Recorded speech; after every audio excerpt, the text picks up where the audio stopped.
Toda revolução é mais fácil de ser vista em retrospectiva. Hoje, podemos identificar claramente o nascimento da Revolução Industrial, a Revolução do Automóvel, a Revolução da Computação ou a Revolução da Internet. Cada uma delas deixou uma marca em nossa civilização, visível em quase todos os aspectos de nossas vidas. Mas, frequentemente, temos dificuldade em reconhecer revoluções que ainda estão se desenrolando ao nosso redor. Nem tudo é tão óbvio quanto o boom da IA. Alguns sintomas de mudança são mais silenciosos, menos eletrizantes, e, no entanto, quando olharmos para trás daqui a décadas e compararmos o mundo de antes com o mundo de depois, haverá poucas dúvidas sobre a escala do que estava acontecendo. É provável que seja assim que veremos a maior revolução energética de nosso tempo, construída, acima de tudo, sob 3 pilares: o Sol, as baterias e os veículos elétricos. Cada um desses pilares reforça, fortalece e acelera os outros. Juntos, eles formam a base de uma nova revolução energética, tecnológica e social, que ainda está em seus estágios iniciais. Se as tendências atuais continuarem, em poucas décadas o mundo ao nosso redor poderá, em muitos aspectos, não se parecer mais com o que vivemos hoje.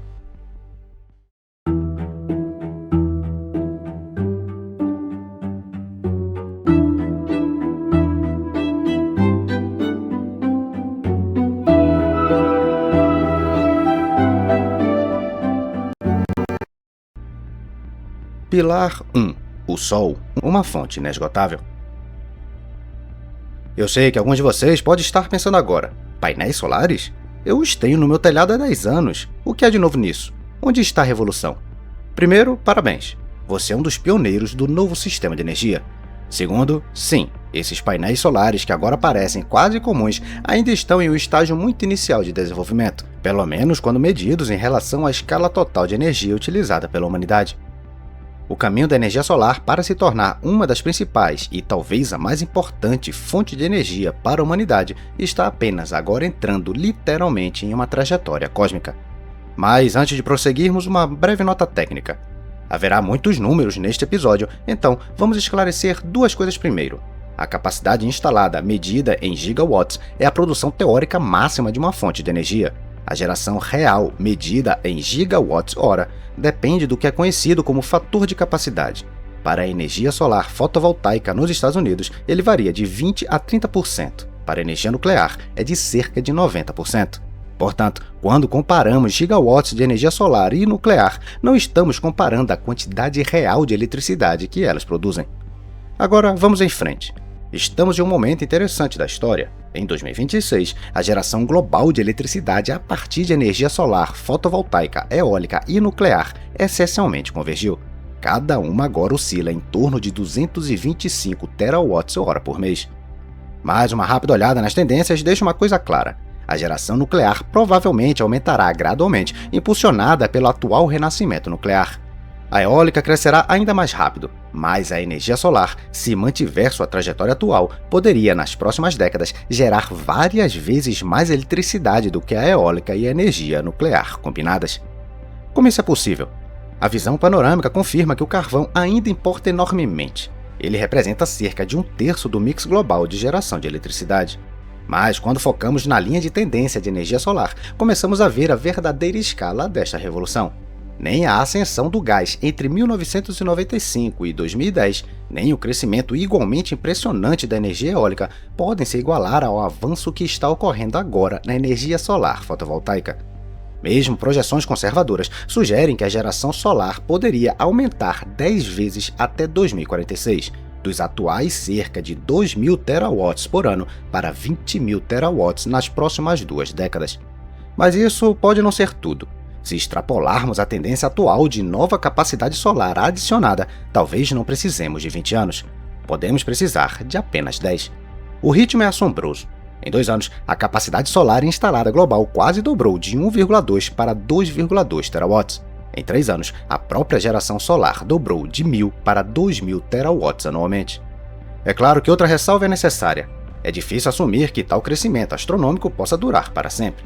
Se estendermos essa linha o suficiente, em cerca de 202 anos atingiremos a produção total de energia do próprio Sol, o que é improvável, para dizer o mínimo. Então, sim, a curva eventualmente se estabilizará, mas há poucas evidências de que ela queira fazer isso agora. A tentação de normalizar essas tendências já puniu até as maiores instituições, acima de tudo, a Agência Internacional de Energia, AIE. Ao assumir repetidamente uma desaceleração precoce, a AIE se comprometeu. Quase todas as principais projeções da agência subestimaram fortemente tanto a velocidade quanto a escala da implantação solar global. As ramificações amarelas nos gráficos são previsões tentando fazer o crescimento da energia solar parecer realista.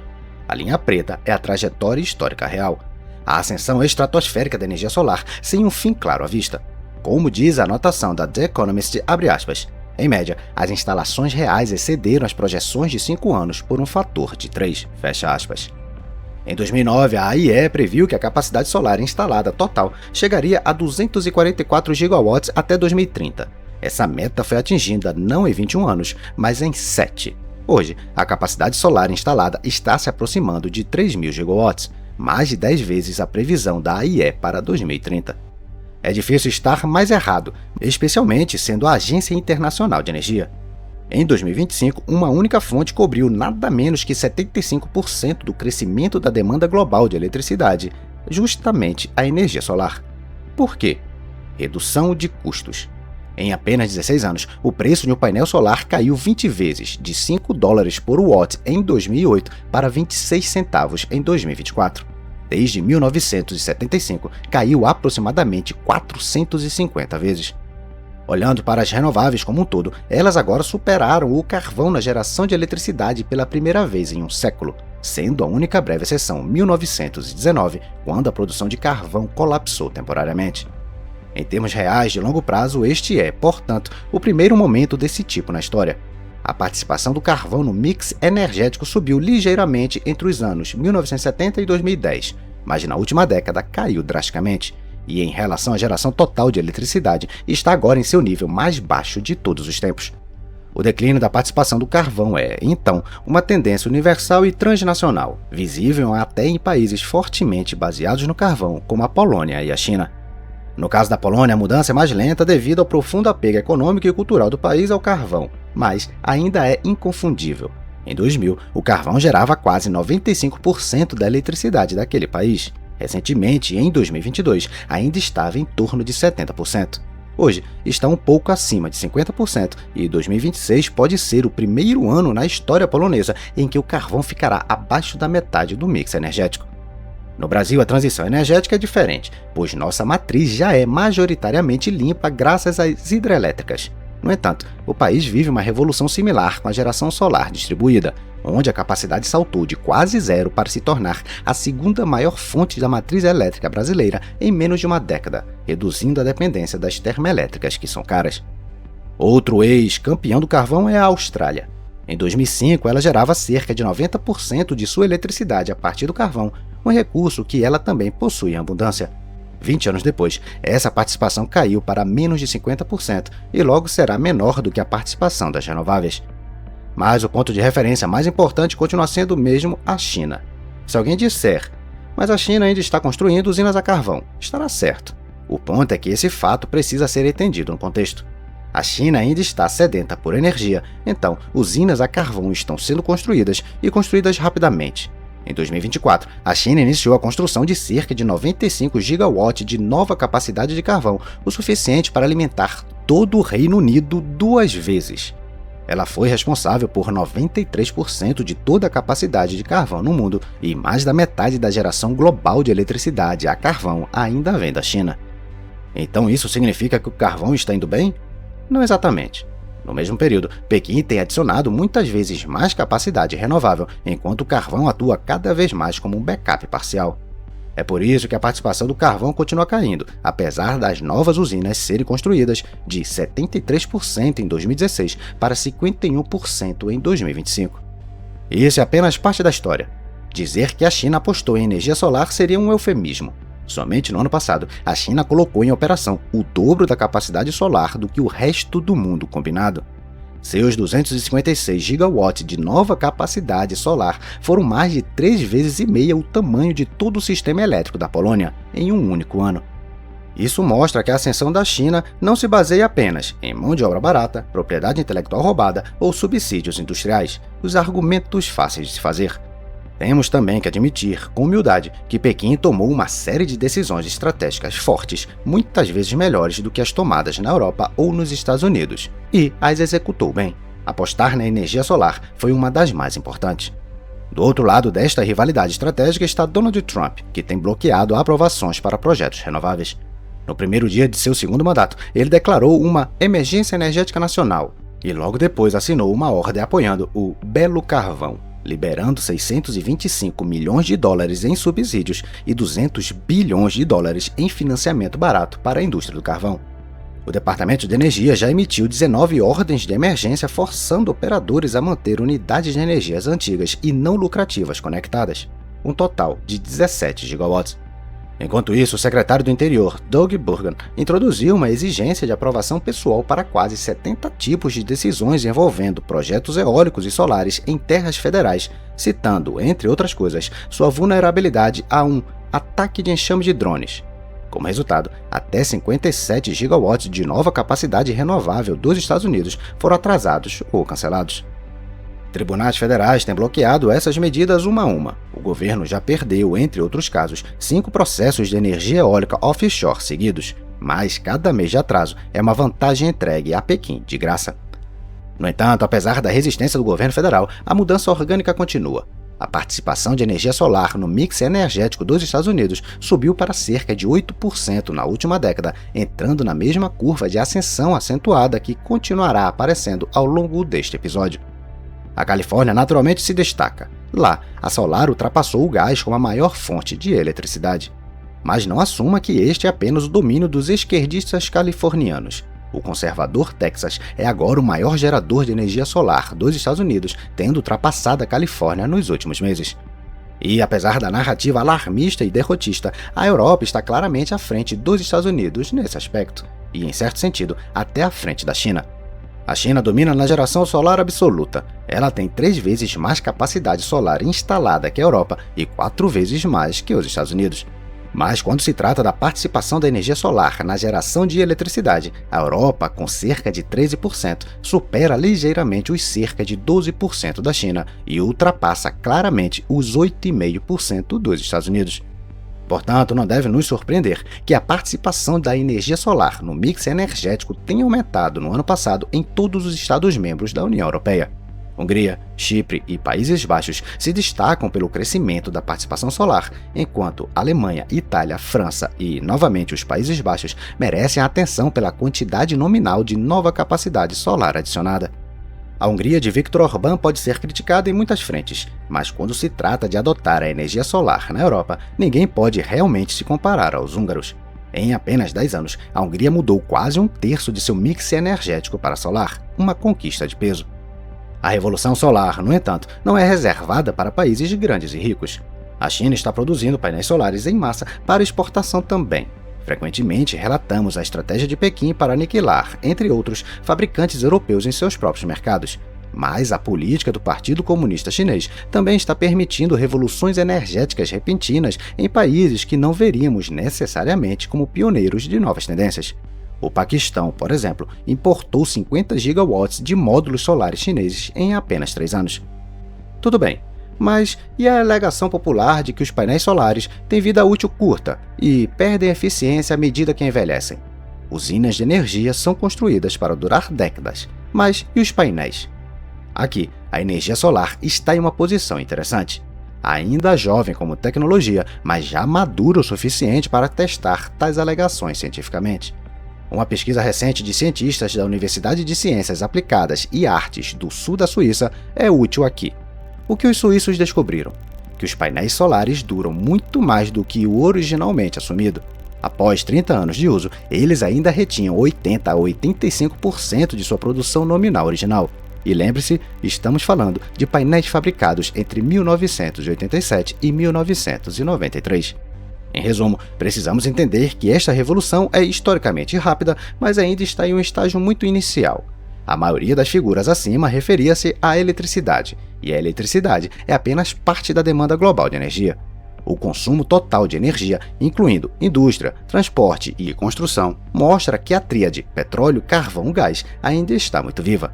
solar e eólica permanecem apenas pequenas frações do suprimento total de energia, de 1,8% a 1,5%, respectivamente. A Europa ilustra bem isso. Sim, os combustíveis fósseis caíram para menos de 30% na geração de eletricidade, mas a indústria, a construção e o transporte continuam pesadamente e às vezes criticamente dependentes de combustíveis fósseis. Então, o que a energia solar tem a dizer sobre isso? É aqui que as coisas começam a ficar interessantes. A demanda global atual de energia é de cerca de 180 mil terawatts por ano. Em 2024, a solar gerou apenas cerca de 2 mil terawatts. Mas em 2024, em um artigo com o título irônico "A energia solar não vai nos salvar", a revista Time observou que, se a solar mantivesse sua taxa de crescimento de 5 anos de 23% ao ano até o final de 2046, ela poderia cobrir toda a demanda global de energia no nível de 2023 e, em 2050, ainda produziria mais do que o necessário, mesmo que o consumo global de energia dobrasse. Esta é exatamente a trajetória mostrada em um dos gráficos anteriores. É claro que, primeiro, não há razão para que toda a energia venha da solar. Segundo, uma vez que traçamos cenários que parecem absurdos da perspectiva de hoje, encontramos muitas barreiras logísticas que eventualmente achatarão essa trajetória. Vamos discutir algumas delas. A primeira é o simples fato de que a Terra é limitada. Não queremos desmatar florestas tropicais ou abrir mão de campos apenas para construir fazendas fotovoltaicas. Existem várias respostas para esse desafio. A primeira e mais óbvia são os telhados, a maioria dos quais ainda não possui módulos solares. Um exemplo visual surreal é Alepo, na Síria, onde a reconstrução está sendo literalmente impulsionada por energia solar. E se alguém disser que os painéis são feios, já existem telhados solares integrais. A segunda direção óbvia são os estacionamentos. Os carros ficam na sombra e esquentam menos no verão. Terras degradadas também estão em foco. Minas, aterros sanitários, depósitos de rejeitos, antigos campos de aviação. Locais onde a solar poderia se tornar um uso produtivo de um espaço de outra forma desperdiçado. A China já está usando terras áridas dessa maneira. Depois, há cercas e barreiras acústicas que ao longo de centenas de quilômetros poderiam simplesmente se tornar painéis solares. Finalmente, há a agrivoltaica, energia solar aplicada à agricultura. E embora isso possa perturbar a visão idílica do campo de algumas pessoas, pesquisas já mostram que algumas plantações não apenas não perdem sob os painéis, elas ganham. Tomates podem produzir rendimentos 15% maiores, assim como ervas e algumas frutas macias, porque os painéis as protegem de extremos climáticos e reduzem a evaporação. A capacidade agrivoltaica global subiu de 5 megawatts em 2012 para mais de 14 gigawatts em 2021 e está crescendo exponencialmente. Por exemplo, o Agri-PV-TR System foi projetado como uma solução estritamente agrícola, permitindo que as plantações cresçam sob a instalação, criando ao mesmo tempo um sistema que produz energia, gerencia a retenção de água e apoia o cultivo simultaneamente. Isso é suficiente? Um estudo de 2021 de uma equipe da Universidade de Aarhus, Dinamarca, descobriu que apenas 0,3% da área terrestre do mundo seria suficiente para cobrir a demanda global de eletricidade. Por um lado, isso parece pouco. Na prática, ainda é uma área aproximadamente do tamanho da Suécia. Mas, novamente, devemos considerar outras variáveis, incluindo melhorias na eficiência dos painéis. Os painéis de silício TOPCon produzidos em massa hoje atingem cerca de 22 a 23% de eficiência. Empresas chinesas já estão batendo recordes com células tandem da Perovska Silício, chegando a cerca de 35%. Quando as células tandem entrarem em produção em massa, o mesmo telhado ou fazenda solar poderá gerar de 50% a 60% mais eletricidade. O limite teórico para as tandem é de cerca de 45%. Mas a tecnologia parará por aí?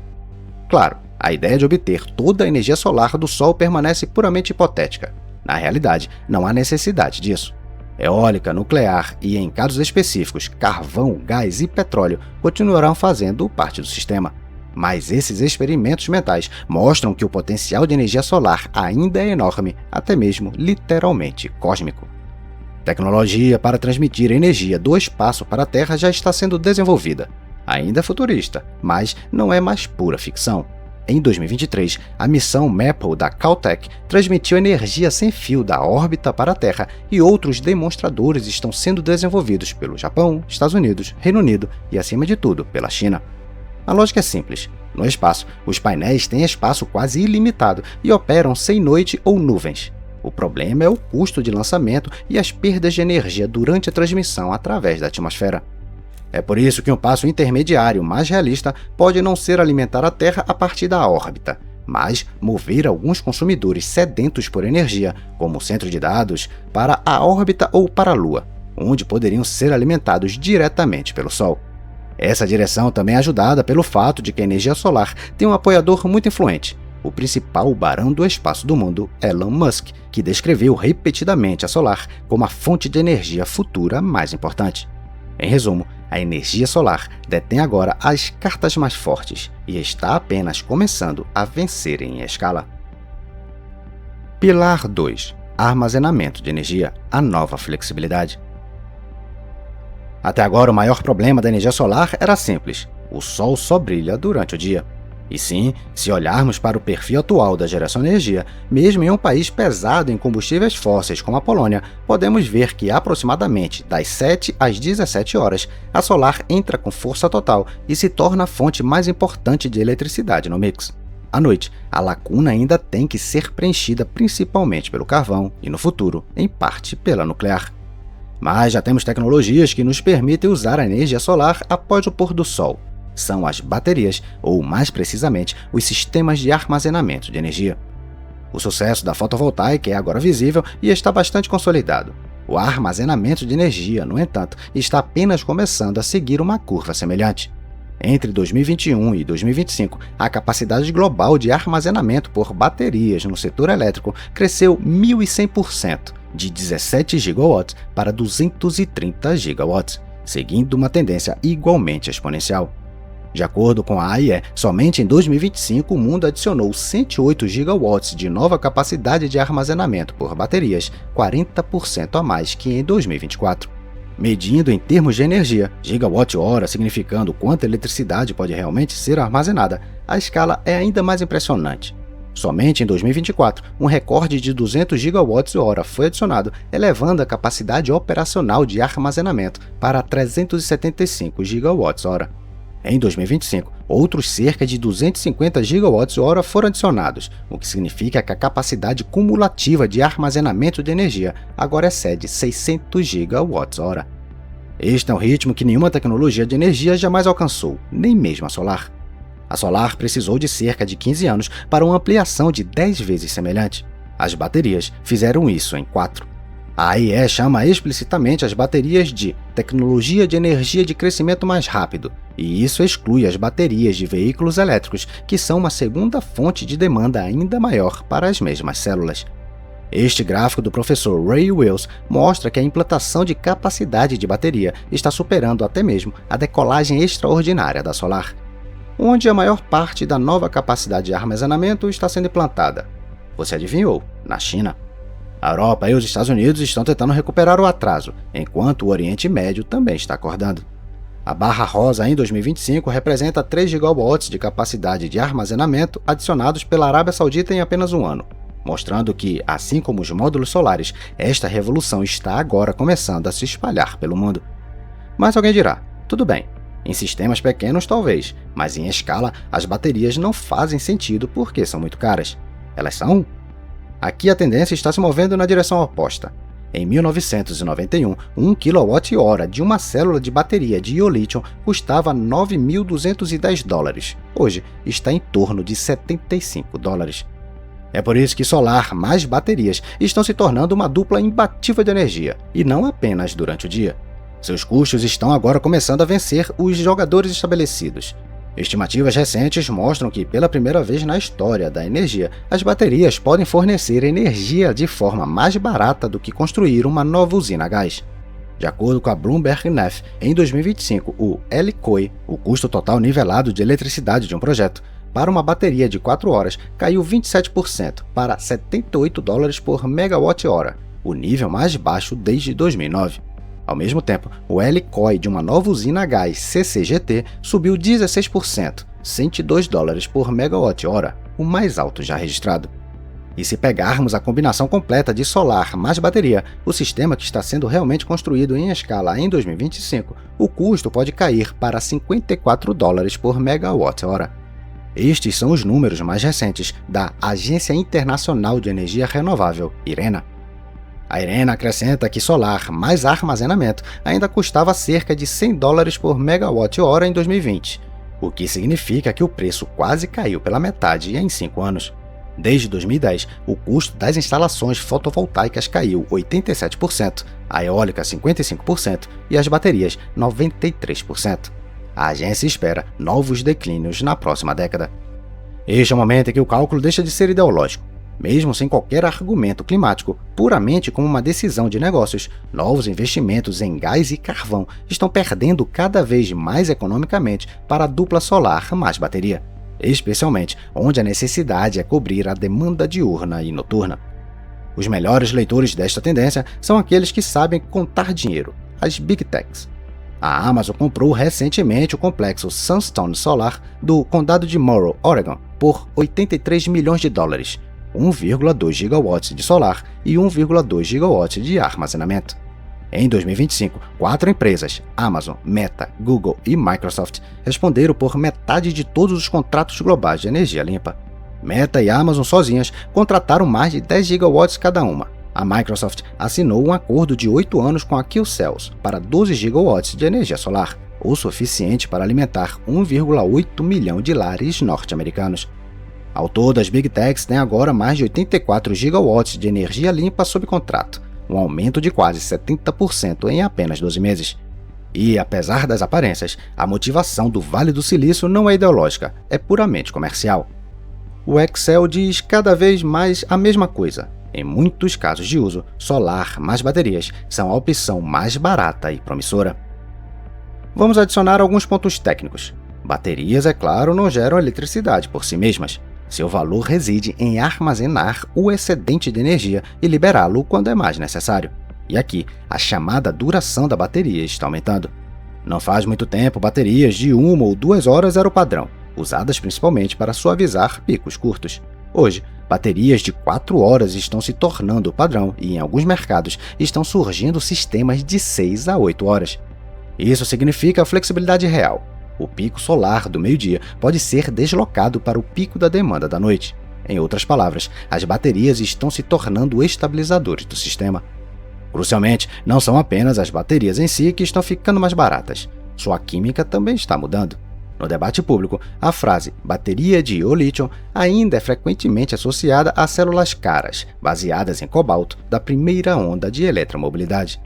Mas no armazenamento de energia, uma variante diferente é cada vez mais dominante, as baterias LFP, ou de fosfato de ferro-lítio. Elas são menos densas em energia do que algumas outras químicas de iodo-lítio, mas no armazenamento estacionário isso não é um grande problema. Uma bateria de rede não precisa ser tão leve quanto a bateria de um carro. Ela precisa ser barata, segura, durável e capaz de suportar milhares de ciclos de carga. É por isso que a LFP está começando a dominar o setor elétrico. Ela não requer níquel ou cobalto, é geralmente mais barata, mais estável termicamente e mais adequada para cargas e descargas frequentes. De acordo com a AIE, a LFP já responde por cerca de 90% das implantações de armazenamento de energia em baterias. Em outras palavras, o armazenamento em escala de rede está se parecendo cada vez menos com uma bateria cara de um carro de luxo e cada vez mais com um componente industrial barato do sistema elétrico. E quanto às temperaturas congelantes? Aqui, novamente, a mesma regra se aplica. A tecnologia não para. As baterias de iodo-lítio de hoje são cada vez melhor gerenciadas termicamente, mas outro rival promissor para algumas aplicações de lítio é o sódio-íon. Essas baterias não substituirão todas as baterias de lítio, especialmente onde a densidade máxima de energia importa, como em carros elétricos de longo alcance. Mas elas podem ser altamente atraentes, onde o custo, a segurança, a disponibilidade de matéria-prima e o desempenho em condições difíceis importam mais, precisamente caso de grandes sistemas de armazenamento de energia. A CATL, maior fabricante de baterias do mundo, acaba de anunciar um acordo de 3 anos com a Hyperstrong para fornecer 60 gigawatts-hora de baterias de sódio-íon para projetos de armazenamento de energia. A Reuters descreveu-a como o primeiro grande acordo de bateria de sódio-íon da CATL, enquanto a mídia do setor o chamou de o maior pedido do gênero até agora. Isso é aproximadamente equivalente à metade de todas as baterias de armazenamento de energia que a CATL entregou em todo o ano de 2025. O sinal é importante.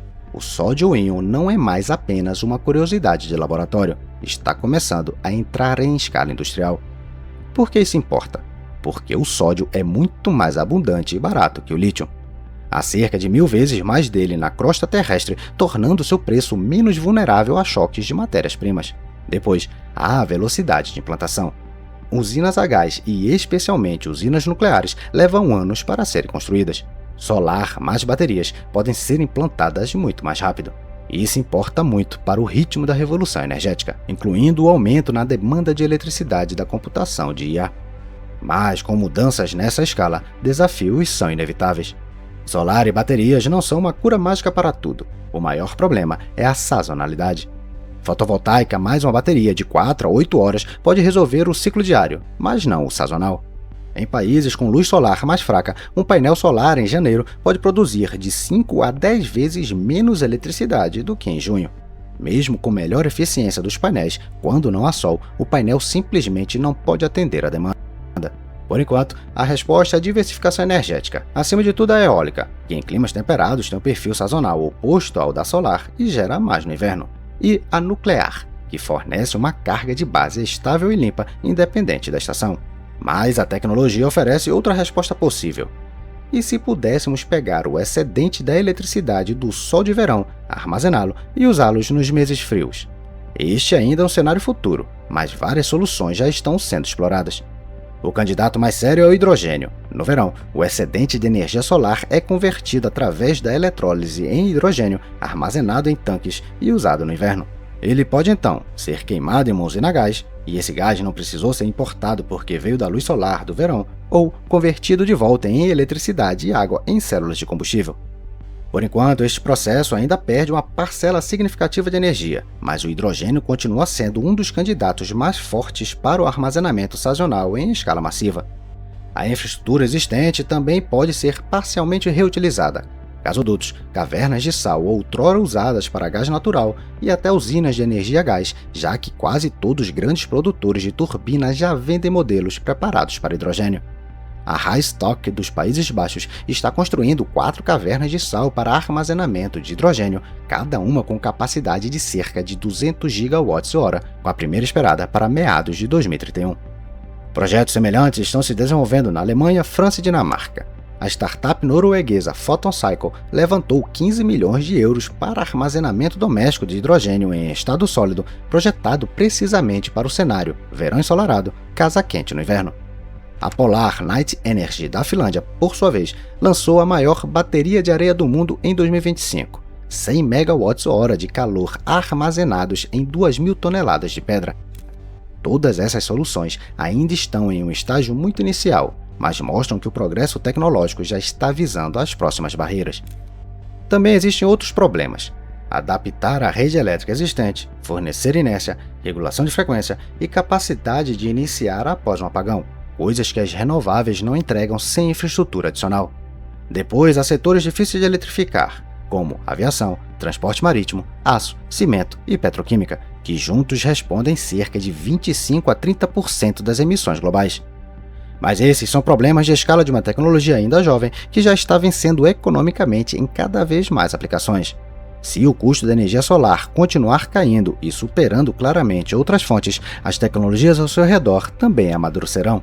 A revolução puxará atrás de si uma longa cauda de progresso, quase cósmica. Afinal, o mundo já estava coberto por milhões de estradas quando os primeiros carros apareceram? E, por falar em carros... Pilar 3. O carro elétrico, retornando ao trono. No início desta história, o motor de combustão interna chegou surpreendentemente perto de perder a batalha sobre a fonte básica de energia do automóvel. Em 1900, quando a indústria automobilística dos Estados Unidos ainda estava em sua infância, os veículos elétricos compunham 38% do mercado, perdendo apenas para os carros a vapor, com 40%. Os carros a gasolina eram um distante terceiro lugar, com apenas 22%, e por um tempo, os veículos elétricos pareciam a opção mais promissora. Eram mais silenciosos, mais limpos, mais fáceis de operar e não exigiam a tarefa exaustiva e às vezes perigosa de ligar o motor por manivela. Pulsos quebrados nesse processo eram comuns o suficiente para ganhar o apelido de fraturas de Ford. O problema foi que os veículos elétricos chegaram cedo demais. As baterias eram pesadas, caras e limitadas em alcance, enquanto a infraestrutura de carregamento mal existia fora das cidades mais ricas. O petróleo, por sua vez, provou ser o combustível extraordinariamente denso em energia, e o motor de combustão ganhou 2 aceleradores poderosos, a produção em massa e uma rede crescente de postos de combustível em uma época em que a eletricidade ainda era, em grande parte, um privilégio urbano. Assim, quando o modelo T de Henry Ford mostrou que o carro poderia se tornar uma máquina de massa barata, cerca de 3 vezes mais barato que um carro elétrico, e o motor de partida elétrico removeu uma das maiores desvantagens dos veículos a gasolina esmagou seu rival elétrico. No entanto, em sua natureza básica, o motor elétrico nunca deixou de ser muito mais simples do que o motor de combustão. Com o tempo, a eletrificação atingiu todos os cantos do mundo, a geração de energia tornou-se menos dependente de combustíveis fósseis e os avanços na química reduziram os preços das baterias em 120 vezes em apenas 23 anos. Em outras palavras, surgiram as condições para que os carros elétricos desafiassem os veículos a combustão novamente, e desta vez, para vencer. Tudo sugere que nossa geração pode ser a última a comprar carros de combustão interna em escala de massa. E, mais uma vez, vemos o mesmo padrão já visível nos painéis solares e baterias. As vendas de veículos elétricos a baterias, ou BEVs, aumentaram quase 500% em apenas 5 anos, de 2,2 milhões de unidades em 2020 para 13 milhões em 2025. É claro que 61 milhões de carros a combustão ainda foram vendidos em 2025. Dessa perspectiva, 13 milhões de carros a bateria ainda podem parecer modestos, mas se adicionarmos os híbridos plug-in e outras tecnologias de ponte, a imagem muda. Carros a bateria mais os híbridos plug-in agora somam cerca de 22 milhões de carros ou 25% do mercado global. Híbridos convencionais adicionam outros 10 milhões ou cerca de 11%. Efetivamente, 36% das vendas globais de carros são agora mais ou menos elétricas. O pico das vendas globais de carros puramente a combustão já ficou para trás há muito tempo. Em termos absolutos, o mundo agora vende menos veículos a combustão do que vendia há 20 anos. E há apenas 10 ou 15 anos, fora o lendário Prius, até os híbridos ainda eram uma raridade na estrada. Hoje os carros elétricos estão devorando seus rivais da combustão. Em alguns lugares, eles já o devoraram. A Noruega precisou de apenas 13 anos para realizar essa transição espetacular do início ao fim. Veja este gráfico. Em 2012, os carros a combustão ainda respondiam por quase 100% das novas vendas na Noruega. Hoje, os novos carros a combustão caberiam em um único estacionamento grande. Em toda a Noruega, apenas 2.260 carros a combustão foram vendidos em 2025, em comparação com 172 mil carros elétricos. Um nocaute. Singapura pode completar a mesma revolução em menos de 10 anos. A Noruega é o exemplo de uma transição concluída. Singapura está perto de terminar uma. O usuário do X, Le Raffel, rastreia essas curvas e mostra tendências em tempo real, país por país. A Noruega mostra o padrão básico claramente: um colapso rápido nos carros a gasolina, um aumento igualmente rápido nos veículos elétricos e os híbridos plug-ins atuando como uma tecnologia de ponte.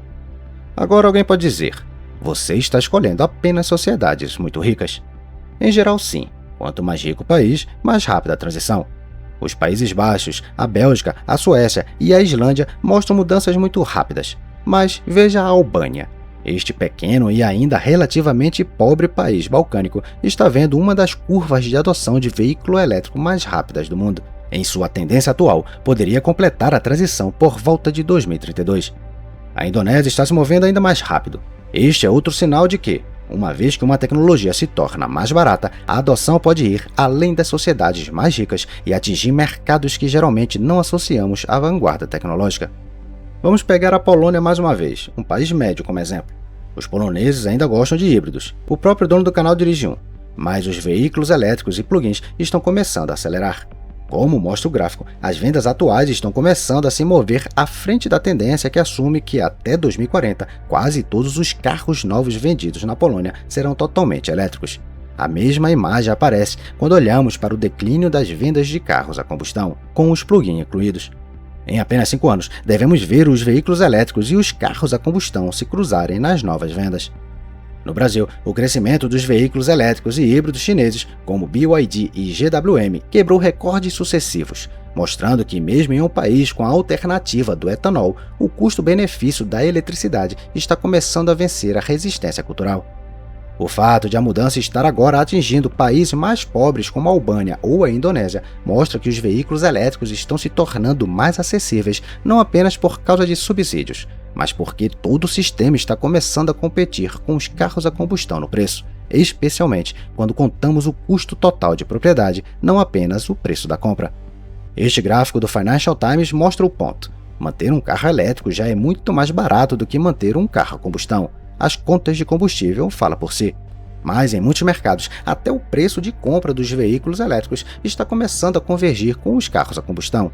Em um horizonte de 25 anos, um veículo elétrico pode ser 2 ou até 3 vezes mais barato que um carro a combustão. Se os preços de compra realmente começarem a se mover claramente a favor dos veículos elétricos, as linhas de tendência descritas acima podem se tornar ainda mais íngremes. Vale a pena visualizar isso com um exemplo concreto. A crescente acessibilidade dos veículos elétricos e o progresso da tecnologia podem ser vistos neste gráfico, mostrando o modesto Nissan Leaf, um dos modelos elétricos que está em nossas estradas há 15 anos. Após 15 anos, o novo Nissan Leaf elétrico oferece 4 vezes mais alcance, quase 500 km. Sua velocidade de carregamento triplicou, permitindo adicionar cerca de 10 km de alcance por minuto, com uma carga completa levando menos de 1 hora. A potência dobrou e, no entanto, seu preço ajustado pela inflação caiu 36%. É claro que, assim como nos painéis solares e baterias, a China domina aqui também. Cobrimos este assunto extensivamente em nosso canal. Pequim apostou nos carros elétricos e venceu. Centenas de novos fabricantes de automóveis surgiram na China, apoiados por subsídios, energia barata, baixos salários e margens deliberadamente magras. A Reuters informou que a margem mediana das montadoras chinesas em 2024 foi de apenas 0,83%. Para comparação, antes da revolução dos carros elétricos, as margens típicas das montadoras giravam em torno de 20%. Mas, novamente, a revolução elétrica não se limita à China. Na Europa, os novos registros de veículos elétricos em março aumentaram mais de 50% em relação a março de 2025, enquanto as vendas de veículos elétricos fabricados por montadoras europeias também estão crescendo rapidamente. Tudo bem, alguém dirá, eu posso abastecer minha gasolina em 5 minutos e dirigir 800 km. Ponto justo. A maioria dos veículos elétricos hoje não pode fazer isso. Mas primeiro, dirigir 100 km no Brasil em um veículo elétrico é muito mais barato do que uma gasolina. Segundo, você pode carregar um veículo elétrico em casa muitas vezes à noite e às vezes com sua própria eletricidade, como se fosse um celular. Terceiro, viagens de 600 km ou mais compõem apenas uma pequena parcela da condução da maioria das pessoas. E quarto, o fato de o carregamento em uma estação demorar mais do que o reabastecimento hoje não significa que será sempre assim. A CATL anunciou recentemente sua bateria Kilin, com um alcance alegado de 1.500 km e um tempo de carregamento de 6 minutos. Este é outro episódio em sua rivalidade com outro gigante chinês, a BYD, que apresentou recentemente sua bateria Blade, capaz de carregar de 10 a 97% em 9 minutos. É assim que parece carregar um BYD Seal. A CATL também está desenvolvendo as baterias de sódio-íon discutidas anteriormente para carros de passeio. Sua bateria Tianqing 2 pretende se tornar a primeira bateria de sódio-íon de mercado de massa. Comparada com as baterias de lítio, ela oferece um desempenho excepcional em baixas temperaturas. Mesmo em condições extremas, a menos 40 graus Celsius, a bateria retém 90% de sua capacidade utilizável. A revolução não se limita aos carros de passeio. Na China, caminhões elétricos já ultrapassaram os caminhões a diesel e a gás em vendas. É claro que nada disso significa que os carros a combustão desaparecerão de nossas estradas em 10 ou 15 anos. Eles ainda serão a maioria, assim como ainda são na Noruega. O mercado de segunda mão continuará a circulá-los, mas ano após ano eles desaparecerão, como dinossauros. Alguns espectadores mais conservadores podem dizer, tudo bem, mas carros elétricos certamente não duram tanto quanto carros a combustão. Até agora há poucas evidências sólidas disso. Já existem veículos elétricos de 10 a 15 anos na estrada, cujas baterias ainda retêm mais de 80% de sua capacidade original, mesmo com quilometragem muito alta. Dados mais amplos, baseados em mais de 30 mil veículos elétricos, mostram que as substituições de baterias, excluindo grandes recalls como o Chevy Bolt ou o Hyundai Kona, são raras, abaixo de 4% de toda a frota, e muito menores em modelos de anos mais recentes. Outra mudança também importa. Entre 2015 e 2024, a capacidade média das baterias em novos veículos elétricos aumentou 167%. Em outras palavras, mesmo a bateria moderna, após uma degradação séria, ainda pode oferecer mais energia utilizável do que uma bateria de veículo elétrica novinha em folha de uma década atrás. E mesmo quando uma bateria não atende mais às demandas de um carro, ela não se torna imediatamente lixo. Ela pode receber uma segunda vida como armazenamento de energia estacionário, onde o peso e a densidade de energia importam menos. Somente no final, ela vai para a reciclagem. Porque lítio, níquel, cobre, alumínio e materiais LFP são simplesmente valiosos demais para serem jogados fora. Esse setor é chamado de mineração urbana. Nossa história é melhor ilustrada por estes 3 gráficos. No papel, eles mostram 3 setores diferentes. Na realidade, formam um vasto setor da nova economia global. Cada um dos 3 é uma revolução em si. A energia solar está a caminho de se tornar a maior fonte de nova eletricidade e talvez a fonte de energia mais importante para a humanidade como um todo. As baterias dão ao sistema um nível de flexibilidade completamente novo, e os carros elétricos estão provando ser simplesmente uma tecnologia melhor para o transporte de massa do que os veículos a combustão. Essa tríade está inseparavelmente conectada e juntas, elas remodelarão nossas vidas nas próximas décadas. Na verdade, já estão remodelando. As consequências estratégicas e as consequências para a vida cotidiana serão profundas. Ponto 1. A era da abundância está apenas ganhando velocidade. A curva de custos sugere que, em poucas décadas, a energia pode se tornar barata de uma forma que ainda não entendemos completamente. Energia barata significa água mais barata, através da dessalinização, purificação e bombeamento. Significa comida mais barata, através de agricultura vertical e agrivoltaica. Significa fabricação mais barata, produtos químicos mais baratos, transporte mais barato, quase tudo mais barato. Para alguns, a era da abundância já existe. Para muitos, é apenas parcial. Para bilhões, ainda está fora de alcance. Mas esta nova revolução energética e social está em uma trajetória que poderia trazer abundância para todos os cantos do planeta. Alguns de nossos espectadores às vezes escrevem que relatamos apenas bad times, tempos ruins. E claro, o mundo não tem exatamente nos mimado. Mas a perspectiva discutida aqui não é meramente uma peça que faltava do good times, bons tempos. Na escala certa, é um dos maiores processos positivos da nossa era, talvez maior do que a maioria dos desenvolvimentos negativos que dominam nossa atenção todos os dias. Solar mais baterias podem ser a tecnologia de energia mais democrática da história. Um domicílio pode se tornar um prosumidor, produzindo e consumindo eletricidade. Em uma escala maior, um país pobre pode pular o estágio dos combustíveis fósseis e passar diretamente para uma nova era. Basta olhar para os telhados de uma Alepo em reconstrução. Talvez esta seja finalmente uma oportunidade para a África. Módulos solares e baterias baratos poderiam transformar a paisagem deste continente geograficamente fragmentado, tornar a vida melhor e até reduzir a pressão pela migração em massa. Este exemplo simples mostra quão profundas podem ser as consequências da nova revolução energética. Ponto 2. Geopolítica. O fim da era dos estados petrolíferos. 100 milhões de barris por dia. Essa é a demanda atual da humanidade por petróleo. Os carros respondem por cerca de um quarto disso. Somente em 2024, os veículos elétricos deslocaram cerca de 1,3 milhão de barris de petróleo por dia, o equivalente a todo o setor de transporte do Japão. O suprimento em massa de painéis solares, baterias e veículos elétricos e a queda resultante no custo da eletricidade e da energia de forma mais ampla significa um declínio paralelo na demanda por petróleo, carvão e gás. Previsões recentes da Agência Internacional de Energia situam o pico da demanda de petróleo por volta de 2028 e 2030, embora ainda não tenham levado em conta o mais recente bloqueio iraniano de Hormuz. Essa crise age como um chicote contra países criticamente dependentes de combustíveis fósseis. No passado, não havia alternativa real. Países forçados a importar hidrocarbonetos só podiam escolher seus vendedores seletivamente, se não a Rússia, então a Arábia Saudita ou o Catar. Mas, na realidade, todo esse sistema tem sido há muito tempo refém de choques aleatórios e agendas geopolíticas, imperiais, autoritárias ou ambas. Uma nova arquitetura geopolítica energética construída em torno da solar e das renováveis de forma mais ampla, baterias e veículos elétricos, enfraquece drasticamente a energia como ferramenta de coerção e chantagem. Toda ou a maior parte da geração de eletricidade e talvez no futuro uma parcela maior da energia acontecerá dentro do próprio país. Sim, novos gargalos surgirão, incluindo o acesso a matérias-primas e componentes. Mas aqui, o progresso tecnológico remove repetidamente as restrições, por exemplo, através de baterias de sódio-íon, enquanto a economia global adiciona competição e pressão nos preços. Esta é uma notícia muito boa para a Europa, que carece de grandes reservas próprias de combustíveis fósseis.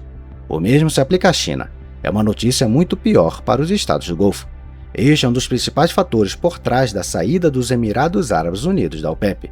Os Emirados não querem ter as mãos atadas em um momento em que, em uma década ou duas, sua galinha dos ovos de ouro pode começar a definhar. Citação. À medida que a demanda se aproxima de seu pico, os cálculos dos produtores com barris baratos estão mudando rápido, e esperar por sua vez em um sistema de cotas começa a significar deixar dinheiro na mesa. Fim da citação de George Leon, chefe de análise geopolítica da Rystad. O Iraque depende do petróleo para mais de 90% de suas receitas. A Arábia Saudita, mais de 60%.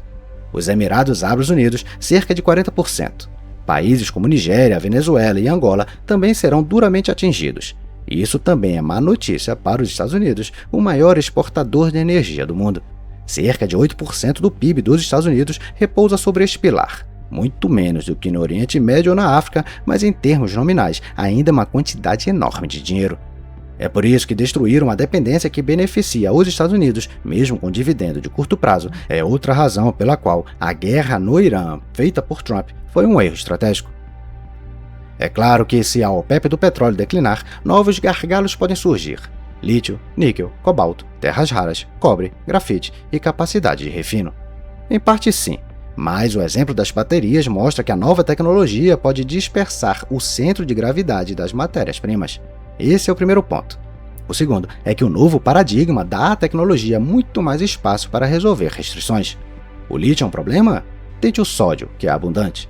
Isso sugere que não temos necessariamente que trocar uma dependência por outra. A tecnologia está democratizando o acesso ao desenvolvimento. Item 3. O maior perdedor? A Rússia. Para todos os países mencionados acima, o petróleo tem sido a principal fonte de renda e desenvolvimento, e, falando de modo geral, é aí que seu papel terminava. Para a Federação Russa, no entanto, perder petróleo e gás não apenas devastaria o orçamento, também removeria o instrumento central de chantagem geopolítica de Moscou e a principal fonte de financiamento para suas ambições imperiais. Oficialmente, a Rússia depende do petróleo e do gás cerca de 30% em sua economia. Mas, como argumentamos várias vezes, a dependência real pode chegar a 60%. Isso significaria a implosão completa do atual modelo operacional do Estado russo. Talvez o Kremlin tenha visto essa trajetória surgindo em 2020 e 2021, e, paradoxalmente, isso possa ter sido um fator que empurrou a Rússia para a invasão da Ucrânia sob a lógica do agora ou nunca. Mas outras partes desse cálculo provaram estar catastroficamente erradas. As perspectivas da Rússia parecem sombrias. Até agora, Moscou se valorizou de duas maneiras, através de hidrocarbonetos e através de violência. Mas essa violência era financiada pelos hidrocarbonetos, o que significa que as matérias-primas sempre foram o mais importante dos dois. Uma Rússia agressiva pode ser capaz de colocar 1 milhão de soldados em campo, mas de que adianta se não tiver nada para armá-los?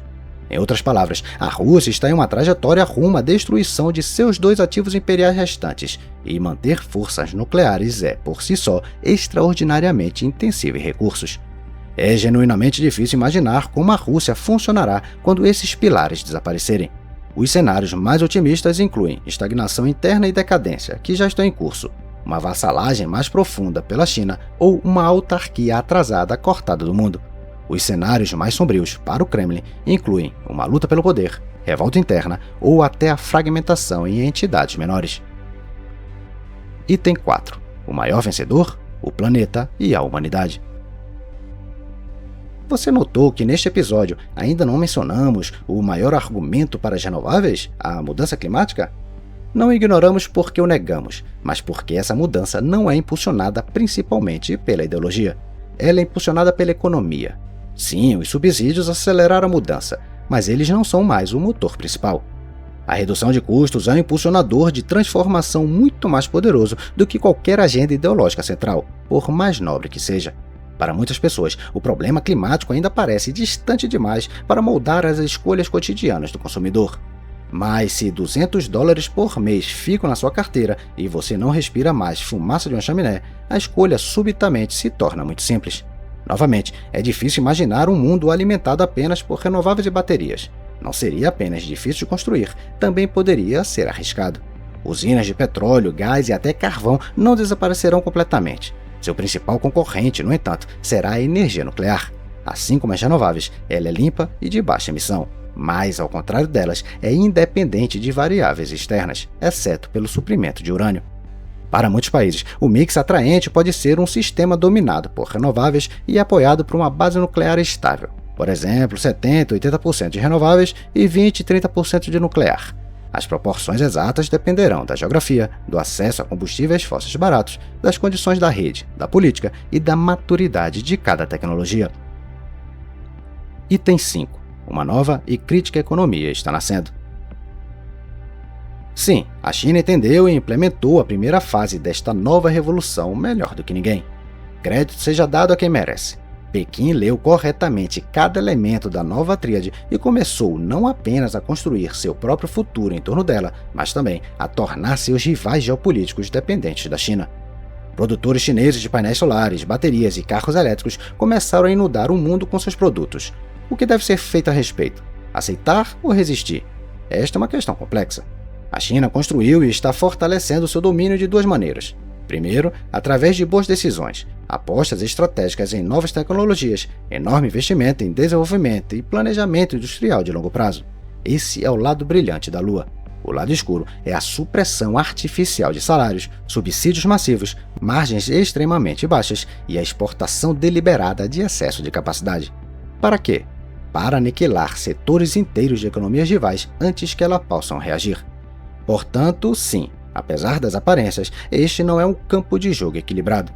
A política econômica chinesa é expansionista e agressiva por natureza. Seu imperativo não é a lógica do livre mercado, mas a inclinação desse mercado para os próprios objetivos imperiais da China, objetivos que frequentemente conflitam com os interesses europeus ou norte-americanos. É por isso que a Europa tem interesse em responder com barreiras comerciais proporcionais em todas as dimensões desta colonização industrial, assim como os Estados Unidos fizeram. Isso importa porque todo o setor está a caminho de se tornar, talvez, a parte mais importante da economia global. Entregar as chaves para isso de graça beiraria o suicídio geopolítico. Alguns dirão que, ao limitar o acesso chinês, a Europa está minando seu próprio desenvolvimento. No curto prazo, talvez, embora provavelmente apenas ligeiramente. No longo prazo, ela está protegendo-o. A Europa tem as habilidades e os recursos para produzir em massa seus próprios painéis solares, baterias e carros elétricos. Sim, eles custarão um pouco mais que os equivalentes chineses, mas a margem da China está simplesmente sendo adiada para o futuro. Pequim pode impô-la em 30 ou 50 anos, depois de mover os principais centros de competência para a China e deixar consumidores e trabalhadores europeus com os papéis de menor margem e mais primitivos em um setor automotivo, solar e de baterias dominado pela China. E até lá, um Omoda ou Jaeco não serão vendidos com uma margem de 0,83%, mais de 20%. E, caro espectador, se você já possui um carro chinês, esta crítica não é dirigida a você, é dirigida aos tomadores de decisão política. Um consumidor pode pensar estrategicamente em nome do Estado, mas não é obrigado a isso. Item 6. IA como quarto pilar da revolução. A energia barata também se tornará a base da próxima revolução da inteligência. Primeiro, a IA forçará a instalação em massa de nova capacidade de geração e a demanda crescente de energia favorecerá as fontes mais competitivas, acima de tudo, a solar. Mas a IA pode se tornar o quarto pilar integrante da revolução descrita neste episódio por outra razão. Uma vez que a inteligência artificial ganha acesso a um poder de computação muito maior, construído sobre um suprimento de maior energia, ela pode nos ajudar, ou agir por conta própria, para resolver as próximas barreiras que nossa civilização enfrenta. Nesse ponto, entramos novamente em escala exponencial e no reino da AGI, Inteligência Artificial Geral, cujas consequências não podemos prever totalmente. A AGI pode, em última análise, acabar com a era da escassez ou acabar com a era da humanidade através de uma revolta das máquinas. mas esse é um tópico para outro episódio. Item 7. A nova realidade da vida cotidiana. Vamos encerrar este episódio com uma visão do mundo em 2040 e de como esta revolução poderia mudar a vida diária na prática. Você acorda sem despertador. O aplicativo de gerenciamento doméstico em seu smartphone calculou que a produção solar no telhado começou a 1 hora e que este é o momento mais barato para ligar a lava-louças, a secadora e aquecer a água. Você abre a janela. A primeira coisa que ainda o impressiona e que seus filhos consideram natural é o silêncio. Algo está faltando no fundo, algo que mal notamos hoje. O estrondo dos motores de combustão, o chiado da ignição, o rugido de um caminhão na rua vizinha. Em vez disso, há o som de pneus no asfalto, pássaros, algumas conversas na calçada. O ar não tem cheiro de nada. A palavra fuligem significa para o seu neto o que tifo significa para nós, um termo de uma lição de história. Você desce as escadas. A casa em que você mora também é uma usina de energia. Sua conta de eletricidade não mostra custos, apenas receita. No mês passado, você ganhou alguns dólares vendendo o excedente de energia de sua bateria para a rede durante o pico da tarde. No inverno, uma bomba de calor substitui a caldeira. Ninguém se lembra do cheiro da chaminé de um vizinho. O ar-condicionado, que em nossa época ainda era um luxo para os ricos, agora é tão padrão quanto uma geladeira. Você caminha até o carro. Ele é elétrico, não porque você é ambientalista, mas porque um carro a combustão não faz sentido econômico há 20 anos. O carro carregou durante a noite a partir da bateria de sua casa, que havia sido carregada pelo sol no dia anterior. Os postos de gasolina foram transformados em centros de carregamento em massa, com uma bomba de gasolina deixada para entusiastas de carros clássicos. Uma carga completa leva 5 minutos, tempo suficiente para um pequeno café expresso. No caminho para o trabalho, você passa por barreiras acústicas, cada uma produz eletricidade. Você passa pelo estacionamento de um shopping, cada vaga coberta por uma cobertura solar. Os carros ficam na sombra, não superaquecem no verão, e uma superfície que antes era apenas asfalto preto, agora gera energia. No rádio você ouve que o petróleo custa $20 o barril e importa tanto quanto o carvão importa hoje. O próprio carvão é algo que você vê principalmente em um churrasco. Esta é, de fato, uma versão muito controversa do futuro. Muitos de vocês já estão desfrutando de partes dela hoje. Mas somente quando ela se tornar verdadeiramente em escala de massa é que a magnitude dessa mudança nos atingirá plenamente. Então, nossos filhos e netos perguntarão: vocês realmente viviam daquele jeito?